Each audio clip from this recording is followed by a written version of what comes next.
కరీంనగర్ పట్టణంలో నేటి నుంచి నిర్వహించే పూరి జగన్నాథ రథయాత్రను విజయవంతం చేయాలని ప్రజ్ఞాభారతి జగన్నాథ రథయాత్ర ఉత్సవ కమిటీ సభ్యులు పిలుపునిచ్చారు. ఇక ప్రసిద్ధ పుణ్యక్షేత్రమైన ఒరిస్సా రాష్ట్రంలోని పూరి జగన్నాథుని రథయాత్ర తరహాలోనే కరీంనగర్లో కూడా ఈ రథయాత్ర నిర్వహిస్తున్నామని, పూరి జగన్నాథుని రథయాత్ర శోభాయాత్రలో ప్రతి ఒక్కరూ పాల్గొని విజయవంతం చేయాలని నిర్వాహకులు పిలుపునిచ్చారు. కరీంనగర్లో ఇస్కాన్ తరహాలో ఆలయ నిర్మాణానికి మంత్రి గంగులతో చర్చించామన్నారు. దీనికి ఆయన సానుకూలంగా స్పందించడంపై నిర్వాహకులు హర్షం వ్యక్తం చేశారు. మన భారతదేశం అంటే ఒక గొప్ప ప్రాచీన గొప్ప దేశం. అందరం కూడా హిందూ ధర్మాన్ని కూడా మనము ప్రేమిస్తాం.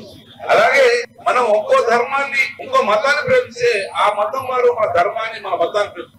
అందుకే అన్ని మతాలు అన్ని ధర్మాలు సమానంగా ఉండాలని మనం కోరుకునేస్తున్నాం. కాబట్టి వారు కూడా చాలా మంది మన నిర్వాహకులు వచ్చారు.